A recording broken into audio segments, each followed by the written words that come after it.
KineMaster open ചെയ്യാം. ഒരു പുതിയ പ്രോജക്റ്റിനായി ക്രിയേറ്റ് ന്യൂ കൊടുക്കുക. ഇവയിൽ നിന്നും 9:16 എന്ന ഈ ആസ്പെക്ട് റേഷ്യോ സെലക്ട് ചെയ്ത് ക്രിയേറ്റ് കൊടുക്കുക. ഇമേജ് അസസിൽ നിന്നും ബ്ലാക്ക് കളർ സെലക്ട് ചെയ്യുക. ടൈം ലൈനിൽ നിന്നും ഈ ലെയറിന്റെ ഡ്യൂറേഷൻ കുറച്ചു ദൂരം എക്സ്റ്റെൻഡ് ചെയ്ത് വെക്കുക. നിങ്ങളുടെ ഇമേജ് ഫോൾഡറിൽ നിന്നും ബാക്ക്ഗ്രൗണ്ടിലായി വരേണ്ട ഇമേജ് ഓപ്പൺ ചെയ്യുക. സ്ക്രീനിൽ നിന്നും ഈ ഇമേജ് നിങ്ങൾക്ക് വേണ്ട വിധം എൻലാർജ് ചെയ്ത് ഈ രീതിയിൽ റൈറ്റ് സൈഡ് ചേർത്ത് വെക്കുക. ടൈം ലൈനിൽ നിന്നും ഈ ലെയറിന്റെ ഡ്യൂറേഷൻ വീഡിയോയ്ക്ക് വേണ്ട അളവിലേക്ക് എക്സ്റ്റെൻഡ് ചെയ്ത് വെക്കുക. ഓപ്ഷൻ ബാറിൽ നിന്നും അഡ്ജസ്റ്റ്മെന്റ് സെലക്ട് ചെയ്യുക. സാച്ചുറേഷൻ ഇവിടെ ക്ലിക്ക് ചെയ്ത് സാച്ചുറേഷൻ ലെവൽ മാക്സിമം കുറച്ചു കൊടുക്കുക. കർസർ ഈ ഇമേജ് ലെയറിന്റെ ബീഡിങ്ങിൽ നിന്നും ഒരു ചെറിയ ദൂരം മുന്നോട്ട് വെക്കുക. ഇമേജ് ലെയറിൽ ക്ലിക്ക് ചെയ്യുക. ആനിമേഷന്റെ സ്റ്റാർട്ടിംഗ് പോയിന്റ് മാർക്ക് ചെയ്യുന്നതിന് ഈ ആനിമേഷൻ കീയിൽ ക്ലിക്ക് ചെയ്യുക. കർസർ ഇവിടെ നിന്നും പതിയെ മുന്നോട്ട് മൂവ് ചെയ്യിച്ച് ഇമേജ് ലെയറിന്റെ എൻഡിങ്ങിൽ കൊണ്ടുവന്ന് വെക്കുക.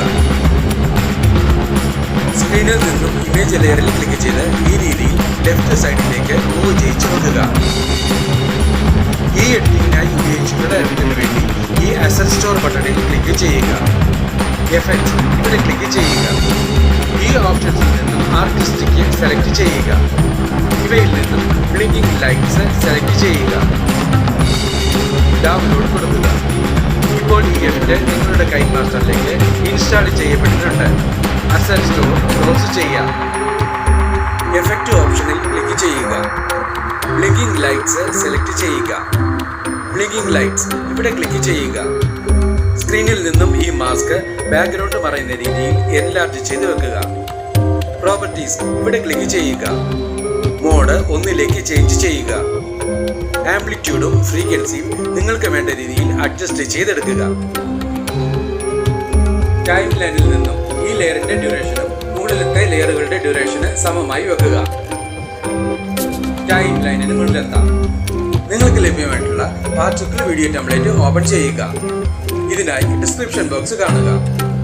ഓപ്ഷൻ ബാറിൽ നിന്നും സ്പ്ലിറ്റ് സ്ക്രീൻ സെലക്ട് ചെയ്യുക. റെക്ടാംഗിൾ കൊടുക്കുക. ഓപ്ഷൻ ബാറിൽ നിന്നും ബ്ലെൻഡിംഗ് സെലക്ട് ചെയ്യുക.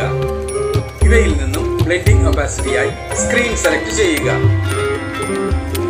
വീഡിയോയിലേക്ക് വേണ്ട രണ്ടാമത്തെ ഇമേജ് ഓപ്പൺ ചെയ്യുക. ഓപ്ഷൻ ബാറിൽ നിന്നും ക്രോപ്പിംഗ് സെലക്ട് ചെയ്യുക. ഇവിടെ ക്ലിക്ക് ചെയ്ത് മാസ്ക് ഫംഗ്ഷൻസ് എനേബിൾ ചെയ്യുക. ഷേപ്പ് ഇവിടെ ക്ലിക്ക് ചെയ്ത് റൗണ്ടഡ് സ്ക്വയർ സെലക്ട് ചെയ്യുക.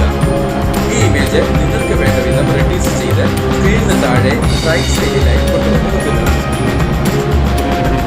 ടൈം ലൈനിൽ നിന്നും ഈ ലെയറിന്റെ ഡ്യൂറേഷനും മുകളിലത്തെ ലെയറുകളുടെ ഡ്യൂറേഷന് സമമായി വെക്കുക. ഈ ഓഡിയോ ഓപ്ഷനിൽ ക്ലിക്ക് ചെയ്ത് വീഡിയോയ്ക്ക് വേണ്ട ഒരു ബാക്ക്ഗ്രൗണ്ട് മ്യൂസിക് സെലക്ട് ചെയ്യുക. ഇവിടെ നമുക്ക് ഈ മ്യൂസിക് സെലക്ട് ചെയ്യാം. ഈ പ്ലസ് സിംബലിൽ ക്ലിക്ക് ചെയ്ത് സെലക്ട് ചെയ്ത മ്യൂസിക് ടൈം ലൈനിലേക്ക് ആഡ് ചെയ്യുക.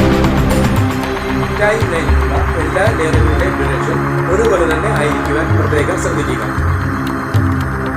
ടൈം ലൈനിന് മുന്നിലെത്തി വീഡിയോ പ്ലേ ചെയ്ത് നോക്കി ആവശ്യമെങ്കിൽ വേണ്ട മാറ്റങ്ങൾ വരുത്തുക. ഈ വീഡിയോ നിങ്ങൾക്ക് ഇഷ്ടപ്പെട്ടുവെങ്കിൽ ലൈക്ക് ചെയ്യുക, ഷെയർ ചെയ്യുക, കമൻറ്റ് ചെയ്യുക. ഒപ്പം കൂടുതൽ വീഡിയോകൾക്കായി സബ്സ്ക്രൈബ് ചെയ്യുവാനും മറക്കരുതേ എന്ന് പ്രത്യേകം ഓർമ്മിപ്പിക്കുന്നു.